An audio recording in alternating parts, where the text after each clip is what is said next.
Now here's something you might find useful next time you find yourself chatting to a bunch of really seriously posh people. Try it. First of all, what's this? It's an ear. Secondly, what's the opposite of far? Well, near. Now put them together and you've got near. I'd never take a bus, I'd only ever go by taxi.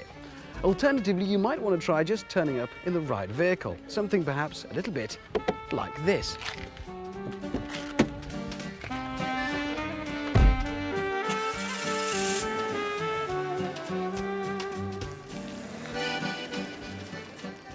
Because the humble people carrier has come an awful long way since the original vans with doors and seats. In fact, it's really not so humble anymore.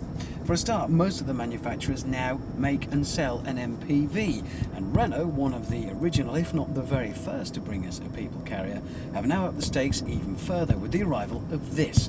It's the Grand Espace Initial, a kind of long wheelbase, super luxury version of their original Espace.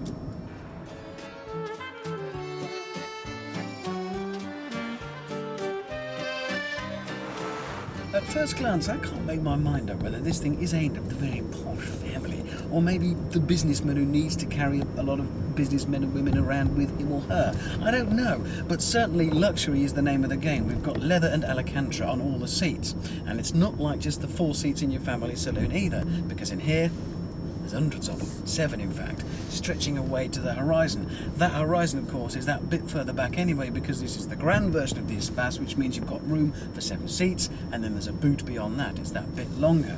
And then we've got kit, loads of it, but at first glance, you can't see it, because they've got this weird minimalist dash carried over from the ordinary Espace, now clad in nice suede effect Alcantara. Bits and pieces like the radio are dismantled and hidden, distributed around the dash, so it can't be stolen in one lump. We've now got digital controls for the air conditioning, one for me and one for my fellow passenger up at the front here. With luxury being given top priority, you're not going to settle for just any old engine, so we get something a little bit special. It is their 3-litre 24-valve V6 with 194 brake horsepower, which means it's actually, considering its size, pretty rapid.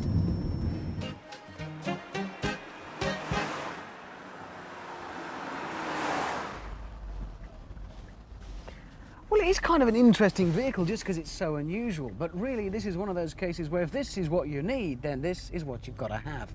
And if you require a huge 7-seater luxurious vehicle, then this is the only choice for you. If you don't, well, I guess you wouldn't. Is there any sense in that?